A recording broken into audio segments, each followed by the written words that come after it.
오늘은 성신을 아는 지식 24번째, 영분별의 은사 2번째, 6월 10일 날에 1번을 설교하고 2달 있다가 이렇게 말씀을 증거하고 있습니다.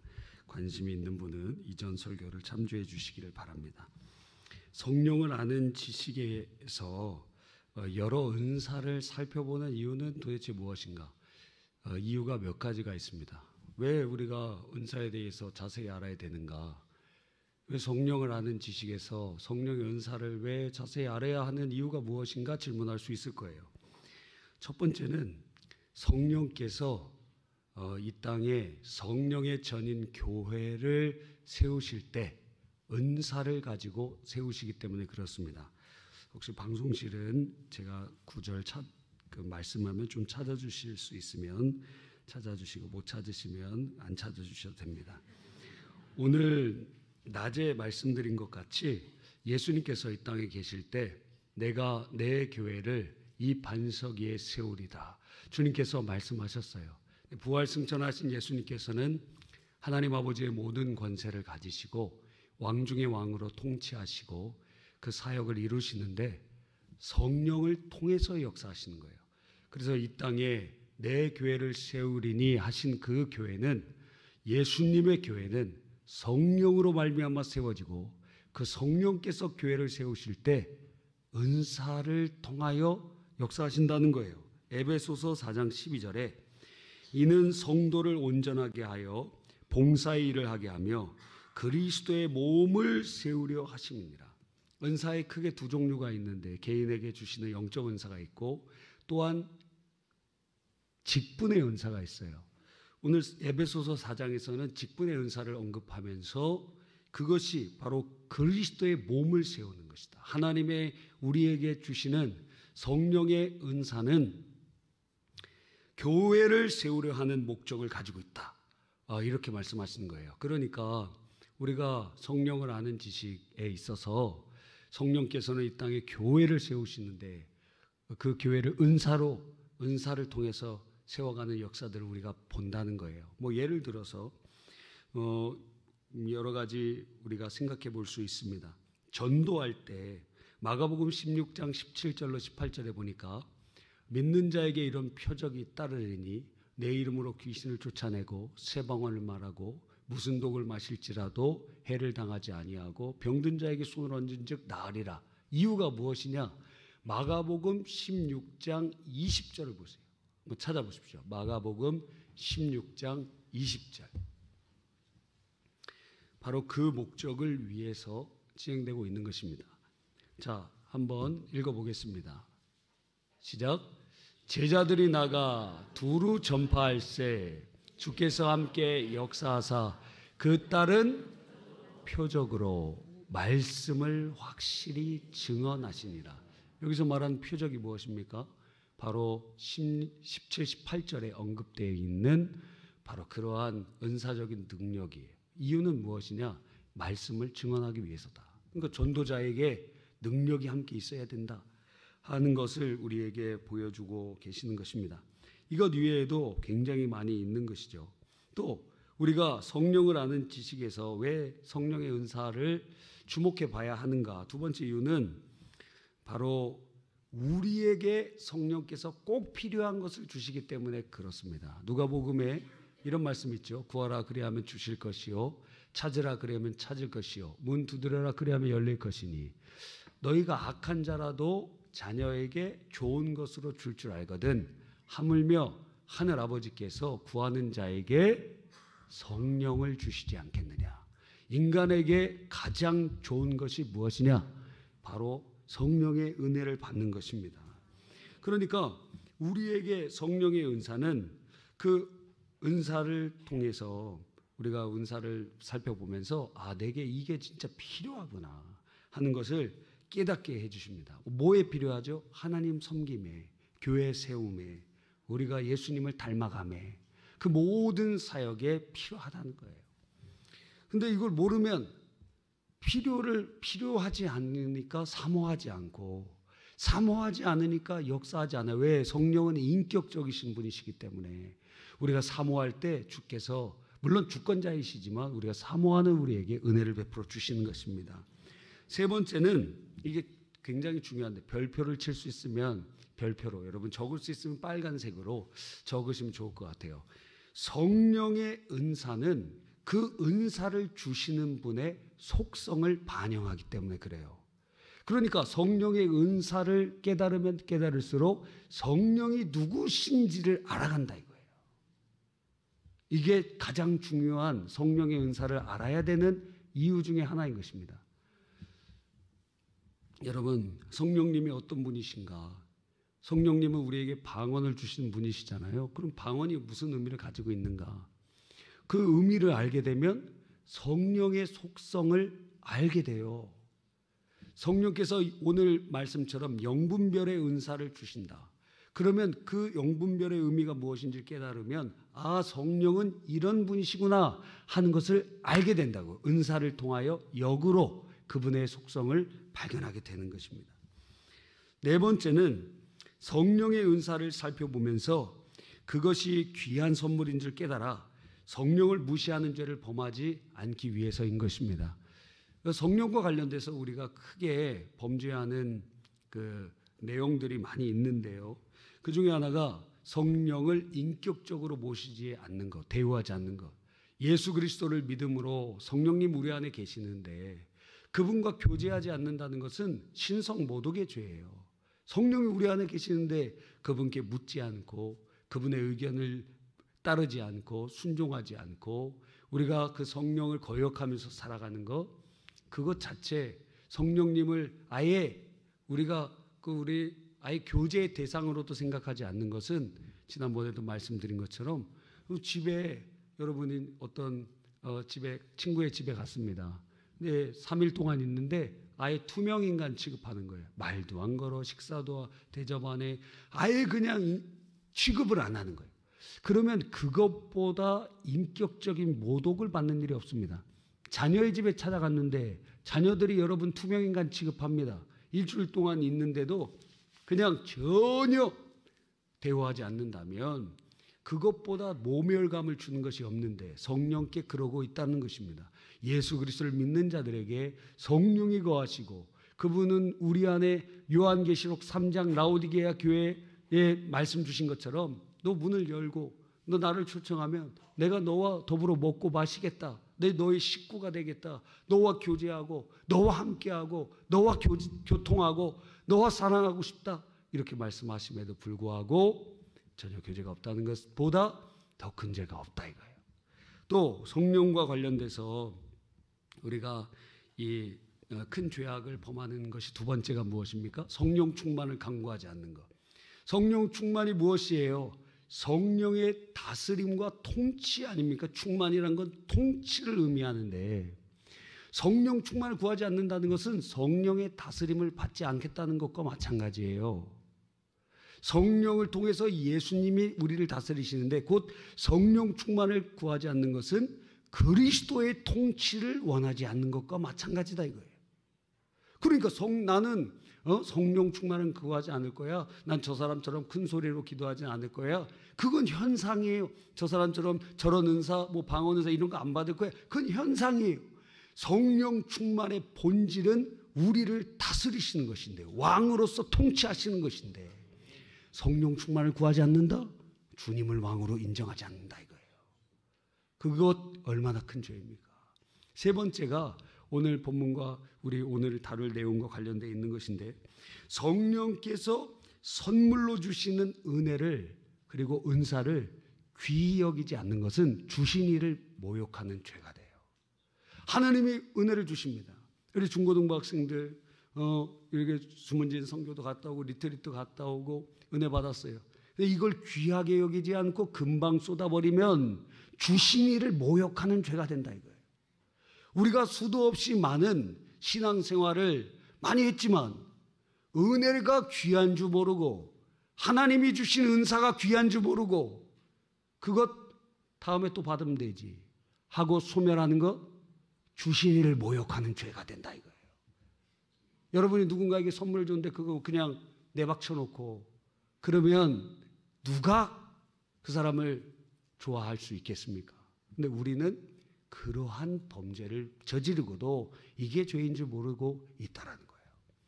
그래서 우리가 은사를 살펴보면서 이러한 실수에 빠지지 않도록 우리 주의하고 바라보게 되는 것입니다.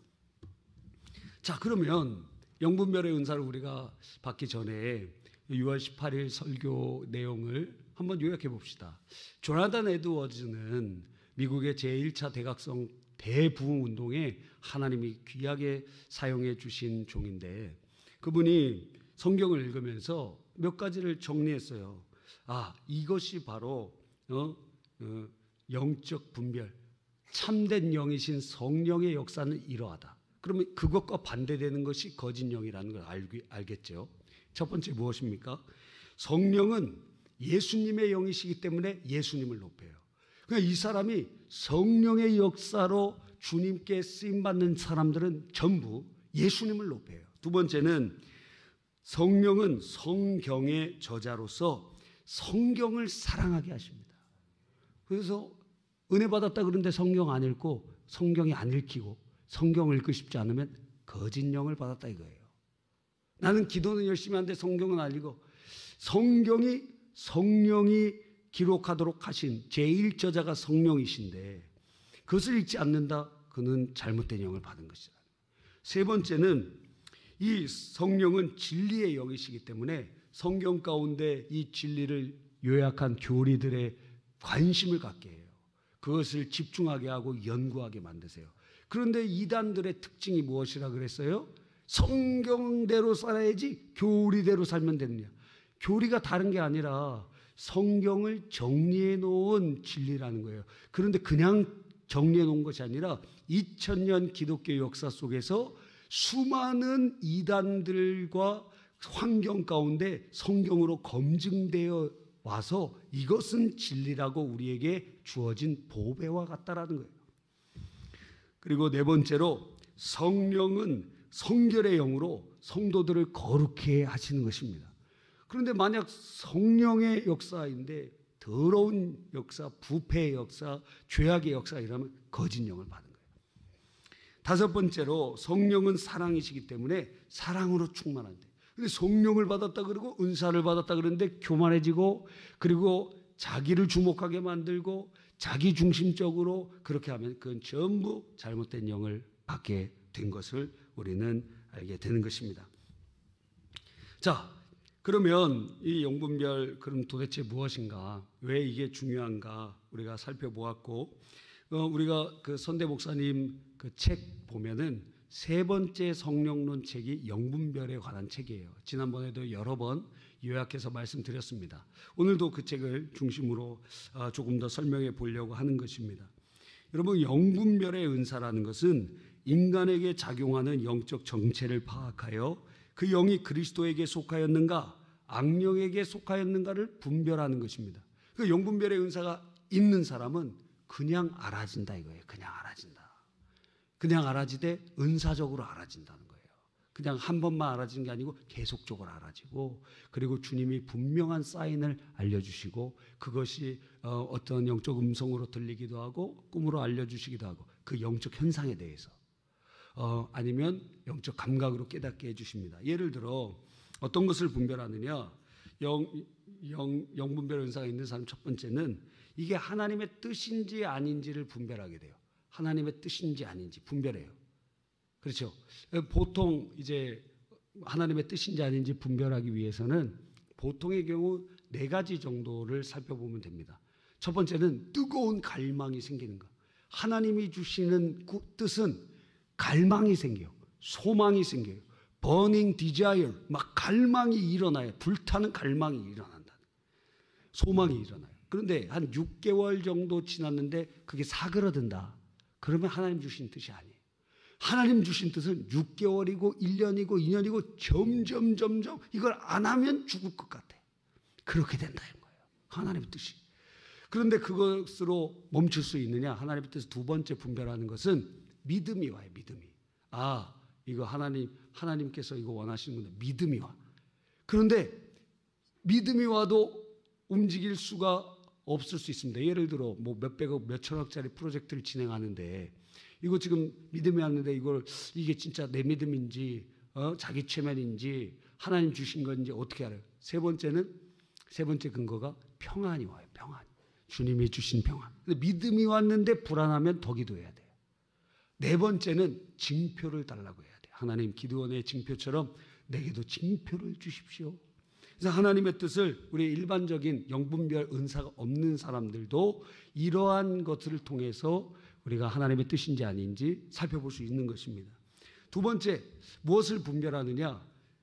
이 말씀의 진리인지 아닌지, 참인지 거짓인지를 분별해요. 이것이 교리적으로 진리적으로 맞는지 틀리는지를 분별해요. 세 번째는 영적 분별이에요. 즉 영적 신비 현상과 그리고 은사들. 자, 남미에서 2000년대 초반부터 여러 큰 부흥이 많이 일어나고, 사실 1990년대, 2000년대 남미에 엄청난 부흥이 일어났어요. 수십만 명 되는 교회들도 여러 생기고 24시간 예배드리는 교회들도 왜? 성도가 계속 오니까 24시간 예배. 또 어떤 지역에서는 우리 부천 운동장 있잖아요. 부천 운동장 스타디움에서 성도가 여기 다 모여 있어요. 거기서 예배드리고 헬기 타고 다른 스타디움으로 가. 왜? 성도가 너무 많아가지고. A 스타디움, B 스타디움 그렇게 하면서 예배를 드리는 그런 데도 생겨나고 있어요. 자, 그런데 그 남미에 하나님께서 은사를 많이 부어주시고 지금 아프리카에서도 굉장한 은사자들이 많이 나타나고 있는데 막 이상한 일이 일어나요. 어떤 은사는 남미 사람 살이 빠져. 성경에 없는 거예요. 자, 살이 빠져. 자, 이거 지금 영적 현상이 일어났습니다. 기도해 줬는데 허리가 지금 4칸이 줄어들었어요. 4칸이. 이야, 그런 은사 받고 싶죠? 예, 허리가 이렇게 샥 들어가. 또 어떤 은사 보니까 이빨이 금리빨이 됐어요. 자, 이게 지금 하나님 주신 은사입니까? 아닙니까? 자, 하나님 주신 은사입니까? 아닙니까? 잘 모르겠죠. 호사미사하죠. 그런데 내용을 잘 살펴보세요. 예를 들어 이런 의미라면 어떨까요? 자, 거기 공동체가 있는데 그 공동체의 가장 큰 질병은 비만인 거예요. 비만 공동체. 우리 코로나 때 우리들도 비슷했잖아요. 비만 공동체. 근데 본인의 의지로 살을 못 빼. 계속 그렇게 먹어갖고 비만이 계속돼요. 저도 어제 몸무게 재보니까 87kg더라고요. 계속 그렇게 한다고 하면 그래서 자기가 조절이 안 돼요. 근데 성령의 역사로 그 사람 조절되지 않는 체중이 빠졌다. 이렇게 들으니까 이거 성령의 역사일까 아닐까? 뭔가 성령의 역사로 그런 일이 일어날 수도 있을 것 같다는 생각이 들죠. 또 왜 금리빨이 생길까? 보니까 어떤 아마존 지역에 그 원주민들이 가장 필요한 일이 무엇이었냐면 치과 치료인 거예요. 그래서 치과 치료를 받지 못해서 이빨이 썩고 이빨이 다 문드러지고 턱까지 내려앉고 주저앉고 그런 일들이 일어나. 그런데 어떤 사람이 기도하면서 하나님께서 역사하시는데 그 썩었던 이빨들이 금리빨로 바뀐 거예요. 그럼 어떤 분이 이렇게 얘기할 수 있겠죠. 하얀 이빨로 왜 안 바뀌고 금리빨로 바뀝니까? 금리빨이 왜 은리빨로 바뀌진 않습니까? 이렇게 물어보는 사람도 있는데 그게 하얀 이빨로 바뀌면 본인은 알죠. 본인은 바뀐 줄 아는데 다른 사람은 원래 그런 거 아니야? 이럴 거 아니에요. 근데 금리빨로 바뀌면 자기도 그리고 다른 사람도 이거 이상한 일이 일어났다 이렇게 고백할 수 있잖아요. 자, 이렇게 들으면 이것은 성령의 역사인 것 같습니까? 아닌 것 같습니까? 자, 더 궁금해지게 되는 것이죠. 그러니까 성령의 은사가 여러 가지 그 주님이 사랑하시는 공동체 교회의 필요를 따라서 역사하실 수도 있다라는 거예요. 지금 제가 이빨 금리빨로 바뀌는 게 성령의 역사다고 얘기하지 않았어요? 살이 빠지는 게 지금 성령의 역사라고 꼭 얘기하지 않았어요? 그러나 그 공동체에 그것 때문에 고통스러워하고 힘들어하고 아파하고 그러면 하나님의 역사가 그런 방식으로도 일어날 수 있다. 그런 가능성을 아주 제로라고 얘기할 수는 없다. 그래서 우리가 함부로 얘기할 수, 저는 그래서 금리빨이나 이런 거 보면은 왜 그게 필요하냐. 근데 그런 설명을 딱 들어보니까 그렇게도 역사할 수 있는 근거가 있구나. 왜? 하나님께서 사랑하시니까 그들을 기도자들을 통하여 이빨도 치료하시고 그렇게 하는 부분들도 생기는 것입니다. 그래서 하여튼 그래서 이러한 현상들을 하나님께 속한 것인가 아닌가를 분별해내야 돼. 근데 거의 분별하기가 어려울 때가 많아요. 특별히 신유 은사 같은 경우에 병이 났잖아요. 근데 병이 났기 때문에 이것이 하나님께 속하였는가 안 속하였는가 그 병치유 자체만으로는 굉장히 판단하기 어려워요. 근데 만약 병이 고쳐졌는데 돈을 요구한다거나 예수 그리스도께로 온 그러한 은사는 거저 주었으니 거저 받았으니 거저 주어라 말씀하세요. 그러니까 돈을 요구하거나 혹은 다른 어떤 것들을 하면은 그것은 잘못된 영으로 온 것일 수 있다 하는 것을 보게 됩니다. 그래서 또 넘어가 봅시다. 또 사상이나 문화를 분별하는 거예요. 우리 예전에는 공산주의 사상이 전 세계를 휩쓸었잖아요. 공산주의의 핵심 사항은 무엇입니까? 휴머니즘의 인간 중심 사상이에요. 인간 중심 사상.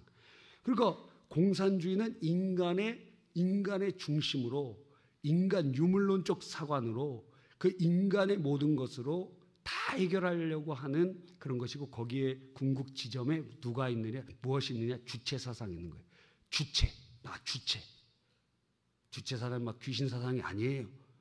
주체, 나. 그 주체적인 나. 그거를 이제 집중해서 만들어 놓은 그러한 사상이 되게 되는 것입니다. 그래서 이거 왜 서울대생들이 거기에 들어가느냐. 그러니까 인간 이성을 기준으로 해서 그렇게 설명을 하니까 사람들이 혹해서 넘어가려고 하는 사람들도 많이 있었다. 근데 이거를 우리들이 보면은 어떤 생각이 듭니까?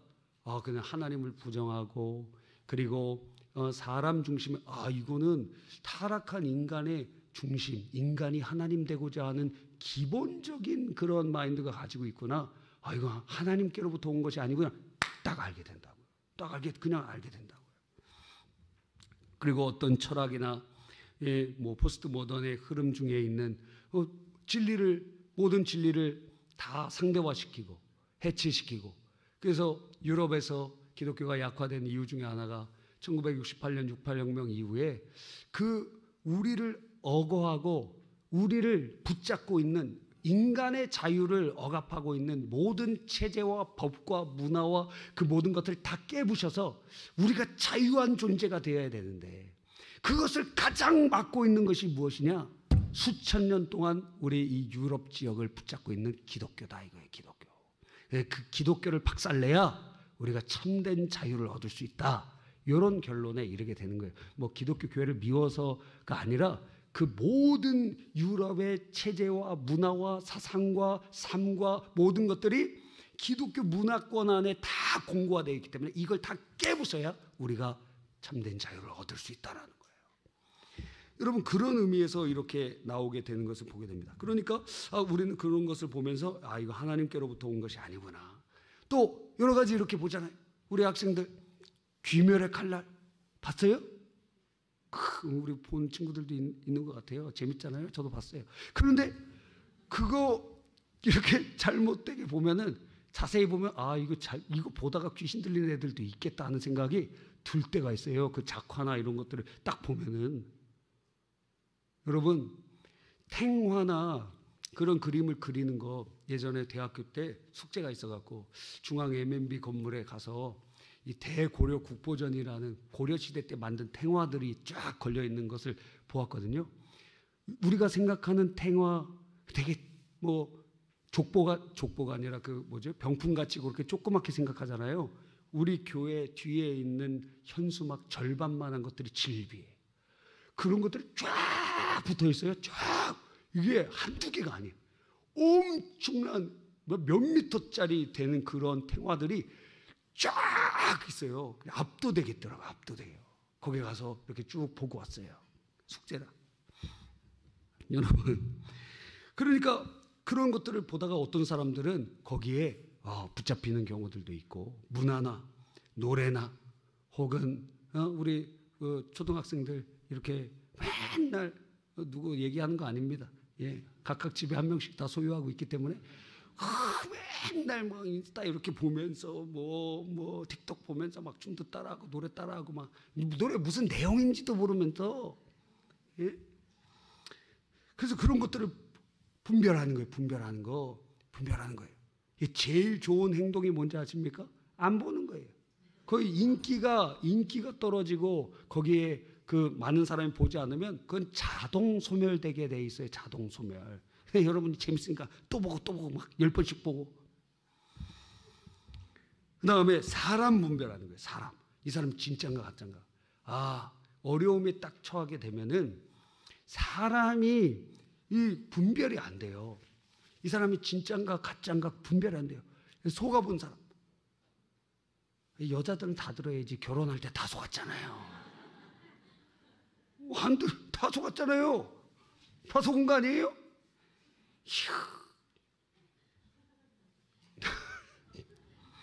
그러니까 사람은 우리가 못 본다 이거예요. 겉으로 그냥 좀만 잘해주고 겉으로 친절하면 이 사람 진짜인 줄 알고 그냥 흔들리고 그러는 거예요. 사람은 모른다는 거예요, 우리가. 그래서 그 어른들이 그런 얘기 하잖아요. 그 사람만 보지 마라. 네 지금 뭐가 씌워갖고 제대로 못 본다. 그 부모를 보고 친구를 봐라. 그러면 왜? 유유상종이기 때문에 부모의 영향을 많이 보기 때문에 거의 비슷해요. 보통 친구를 보면 알아요. 그 사람 어떤 사람들이랑 이렇게 만나는가 보면은 그 사람은 어떤 사람인가 그냥 드러나요. 그런데도 이게 눈이 닫혀갖고 불 가운데로 들어가는 사람이 얼마나 많은지 모르는 것입니다. 자, 그러면 어떻게 영분별을 할까? 첫 번째, 성경으로 분별하는 것입니다. 성경으로 영분별의 예를 들어 성경에는 굉장히 많이 나타나 있죠. 자, 신명기 18장 21절로 22절에 보면 예언이 맞지 않을 경우, 자, 예언이 맞지 않았어요. 그러면 그 하나님이 주신 예언입니까? 하나님이 주시지 않은 예언입니까? 하나님이 주시지 않은 예언이에요. 성경에 보면 거짓 예언의 발언이 두 가지인데 하나는 자기가 말하는 거예요. 우리가 우리의 영적 존재이기 때문에 그런 것을 흉내내요. 우리 존재가. 자기가 예언해, 자기가. 두 번째는 악령을 통해서 예언하는 경우들이 있어요. 여러분, 그래서 예언이 맞지 않으면 그냥 100% 거짓 영이다. 또 예언이 틀렸는데 막 변명하거나 핑계댄다. 그것도 사탄입니다. 또 귓가에 쥐절거리거나 속살거리는 영, 이사야서 8장과 29장에 이렇게 나타나 있잖아요. 그러면서 귓가에다 무슨 소리를 계속해요. 자, 성경에서 아브라함이 하나님의 음성 몇 번 들었습니까? 한 10번 들은 것 같아요. 그러니까 굉장히 적게 하나님의 음성 듣는다고요. 하나님의 사람들, 믿음의 조상이라는 사람도. 엘리사는 엘리야의 갑절의 능력을 받은 사람인데 그러면 하나님의 음성 매일 듣느냐? 하나님께서 알려주실 때만 알게 된다는 거예요. 여러분, 그러니까 항상 귓가에서 지절거리고 속살거리는 소리가 들린다? 두 가지. 하나는 정신질환일 확률이 있어요. 아니, 지금 농담으로 얘기하는 게 아닙니다. 정신질환으로 환청이 들려요, 환청이. 알코올 중독의 마지막 단계로 가면은 환청이 들려요. 그리고 환각이 보이기 시작하고, 그리고 정신적으로 병이 생기면은 귀에 뭐가 들려요. 계속 누가 얘기해줘요. 신접한 사람이 아닌데 뭐가 이렇게 계속 얘기가 들려요. 계속. 여러분 중에 그런 얘기 들리는 사람 있어요? 병원에 가보시기 바랍니다. 예.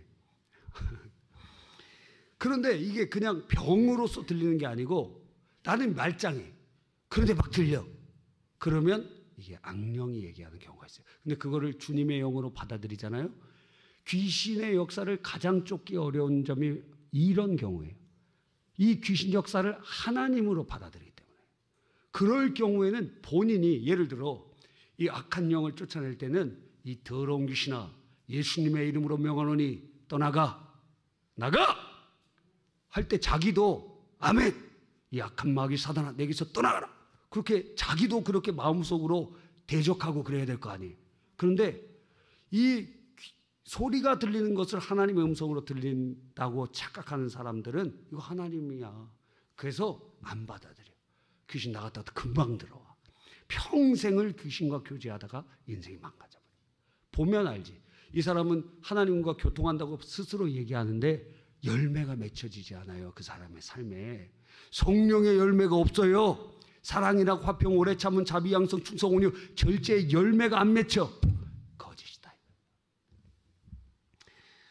또 성령의 감동이나 확신이 없는데 어떤 영적 현상이 임해요. 내가 뭔가 뜨거운 하나님의 감동이 없는데도 영적 현상들이 막 보여. 그러면 그것은 잘못된 경우가 있을 수 있다는 거예요. 예전에도 말씀드렸잖아요. 어떤 청년이 교회 2층에서 기도하고 있는데 우리 교회에요. 이렇게 청년이 몇십 년, 20년 전에, 20년 아닌가? 15년 전에 2층에서 이렇게 기도하고 있는데 뒤를 이렇게 돌아봤어요. 뒤를. 기도할 때 뒤를 돌아봐. 물론 돌아볼 수 있겠죠. 돌아봤어요. 네, 기도할 때 눈 뜨고 기도하면 돼요, 안 돼요? 돼요. 성경에 눈 감고 기도하라는 게 없어요. 그러니까 눈 뜨고 기도해도 괜찮아. 어떤 분들은 목사님이 막 통성 기도할 때 눈 뜨고 기도해서 시험 들어갖고 우리 교회 오는 사람도 있더라고. 눈 뜨고 기도해도 괜찮아요. 예. 그런데 뒤를 돌아봤는데 예수님 계신 거예요. 예수님이 예수님이다. 딱 보니까 예수님이. 근데 예수님이 눈에서 피가 막 흐르고 있어요. 예수님 만난 거예요? 피가 막 예수님 눈에서 피가 막 뚝뚝 떨어져. 성취대.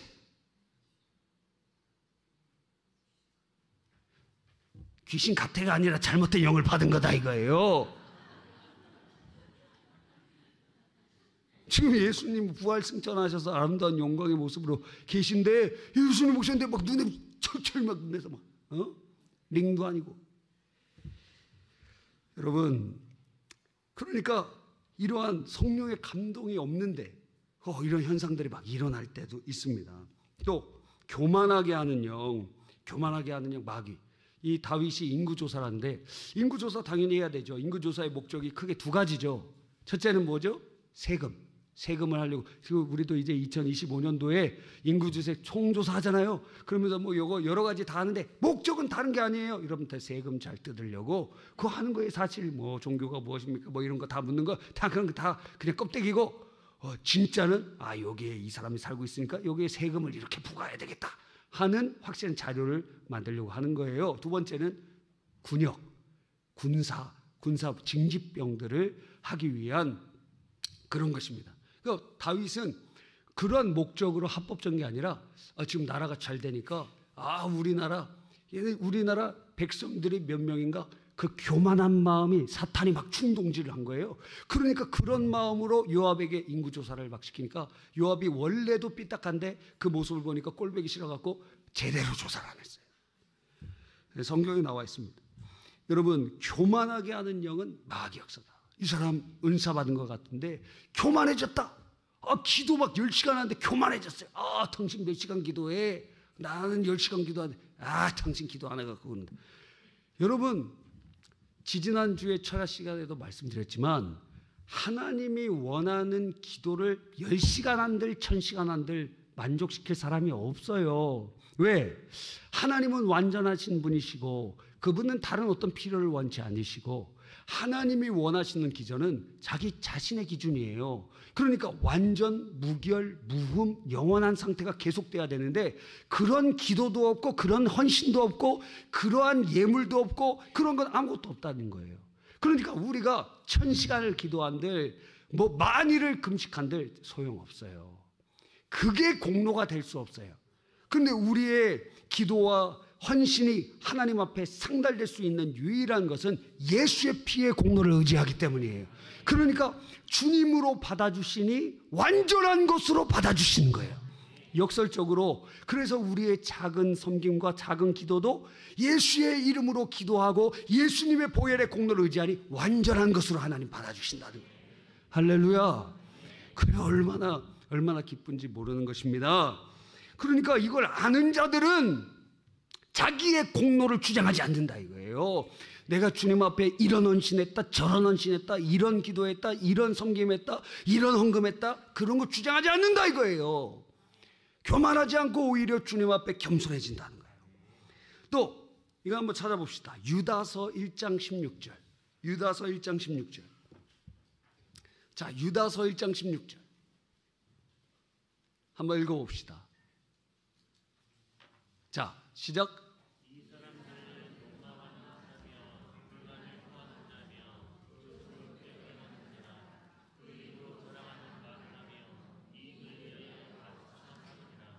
자, 하나님의 은혜를 받았다 그러고 하나님의 은사를 받았다 그러는데 이 사람의 입술이 부정하다.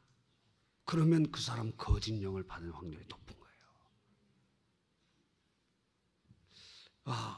뿐만 아니라 유다서에 보면 이런 구절도 있어요. 무엇이 있느냐 하면 이 자기 처소를 떠난 영, 그 마귀인데 하나님이 하라는 사역을 하지 않고 하나님을 대적하여 자기 처소를 떠난 영. 그러니까 귀신의 역사가 임하면 자기 처소를 떠나요. 자기의 직분, 예를 들어 자, 찬양단 단원입니다. 한번 하면 언제까지 해야 돼요? 죽을 때까지 아니라 최소한 12월 때까지는 해야 될 거 아니에요. 그렇죠. 12월 때까지 최소한 1년 임기로 12월 때까지는 해야 될 거 아니에요. 그런데 중간에 막 나가. 자기가 피곤해서 못하겠다. 혹은 청년들 같은 경우에 헤어지면은 보통 교회를 다 그만둬. 어떻게 하라는 거예요? 그리고 우리 성인들 같은 경우에는 사업이 실패하거나 가정이 큰 문제가 일어날 때 직분을 내려놓는 경우들이 많아요. 성가대도 내려놓고 나 너무 힘들어서 못하겠다. 이해는 가죠. 그러나 이 사단의 영의 특징이 무엇이냐면 자기의 직분을 내려놓게 하고 자기가 파수하는 일들을 떠나게 만들어요. 그러니까 이런 영이 역사하면 그래서 여러분의 일생 한번 살펴보십시오. 자, 우리 교회가 처음이었다. 처음. 지금까지 신앙생활하는데 처음이었다. 손 들어보세요. 네, 손 높이 들어. 손 높이. 예. 한 번, 또 두 번, 세 번. 예. 쭉 계십니다. 감사합니다. 이분들 중에서 30년 이상 다 교회 다녔다. 우리 교회. 예. 예. 손 내리시기 바랍니다. 40년 이상 다녔다. 저밖에 없네. 예. 네, 우리 교회 40년 이상 다니신 분도 계세요. 제 어렸을 때 막 깨물고 막 그랬던 분들도 계세요. 그런데 그 외에 여러분의 인생의 교회가 벌써 4번째, 5번째, 6번째, 10번째 바뀌었다. 문제 있는 거 아닙니까? 자기 처소를 떠나게 만든다 이거예요. 자기 처소를. 그 마귀 역사가 임하면 그 처소를 떠나게 만든다고. 그 사람이 그 교회에 있으면 그 직분을 내려놓게 하고 사역을 그만두게 만들고, 그리고 그 교회를 떠나 그냥 다른 교회 가는데 그 주기적인 3년이면 3년, 5년이면 5년 계속 일평생 반복해서 그렇게 가서 씨앗을 심고 물을 주고 자라게 해야 될 거 아니에요. 그런데 이게 자라기도 전에 또 판을 갈아버리고 다른 데다 심었다가 또 파갖고 또 다른 데를 심으면, 그러니까 어떻게 되느냐? 죽어간다 이거예요. 열매 맺는 성도가 되지 못해요. 주님께 나아갈 때 우리가 주님 앞에 열매를 들어야 되는데 드릴 열매가 없어요. 그런 사람들은. 그래서 주님 앞에 책망받을 자들이 될 것이라는 거예요. 그러니까 교회를 다니면 죽을 때까지 다닐 생각을 해야 될 거 아니에요. 특별히 중직들, 권사님, 안수집사님, 장로님들, 여기서 죽어야 돼. 여기서 죽어야 됩니다. 여러분, 여기서 죽는 거예요. 중직들은 제주도로 가도 와야 돼. 왜? 그럼 직분 내려놓고 가고, 만약에 다른 내가 중직인데 나 제주도 너무 멀어갖고 못 하겠습니다. 그럼 직분을 내려놓으라. 이게 직분 내려놔라. 그 직분을 받는다는 것은 하나님의 교회의 기둥이 되겠다는 것인데, 기둥은 뭐예요? 움직이지 않잖아요. 움직이지 않는 거예요. 움직이지 않는 거. 그래서 우리 교회에 이렇게 수십 년간 이렇게 있는 분들은 기둥이 됐어. 벌써 기둥이 된 거예요. 대단한 분들이에요. 그냥 있는 것 자체로가 하나님의 큰 일을 감당하는 거예요. 우리 학생 청년들, 우리 학생들 열심히 막 찬양도 하고 율동도 하고 되게 멋있는 것 같잖아요. 그 청년들 열심히 봉사하고 그러잖아요. 끝까지 봐야 돼요. 끝까지 가나. 끝까지 가나 봐야 돼요.